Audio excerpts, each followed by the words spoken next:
In a world where monstrous predators rule the night, one family fights to survive against all odds. Welcome to Arcadian, a tale of courage, sacrifice, and resilience. Before we delve into this intense post-apocalyptic story, make sure to subscribe to our channel and leave a comment on how you would survive such a terrifying world.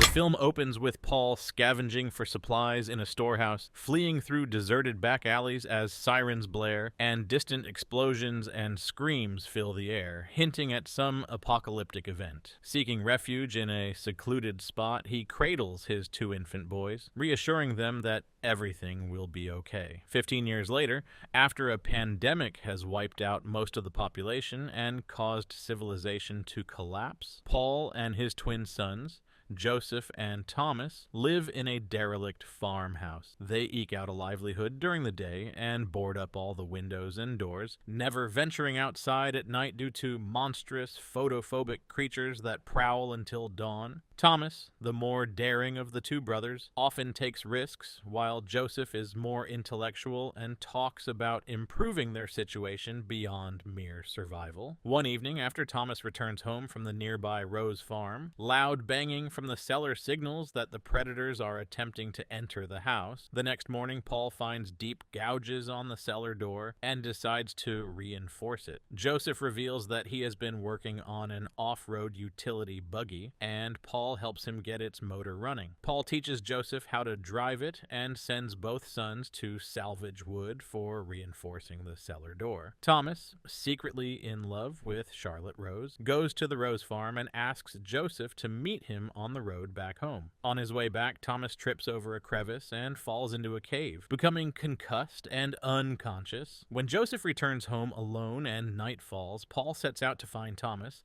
discovering him in the cave. They decide to stay there until sunrise for safety. Later in the night, when predators converge on them, Paul uses a flare and an explosive charge to kill the creatures and collapse the cave, sacrificing his hand in the process. Meanwhile, at home, Joseph uses himself as bait and traps one of the creatures, intending to study it later. Driving the buggy in the morning, he finds Thomas and Paul, who is badly injured, and brings them home. Thomas insists on taking Paul to the Rose farm for better care, but Mr. and Mrs. Rose refuse to spare any medicine, although they offer to let Thomas stay. Joseph returns home with Paul, while Thomas pleads with Charlotte, who secretly gives him the medicine. However, a farmhand stops Thomas at the gate, accuses him of lying and stealing, and threatens to shoot him. Back home, Joseph discovers a large hole under the floorboards, realizing the predators are digging under the house. At the Rose farm, the predators attack through a similar hole,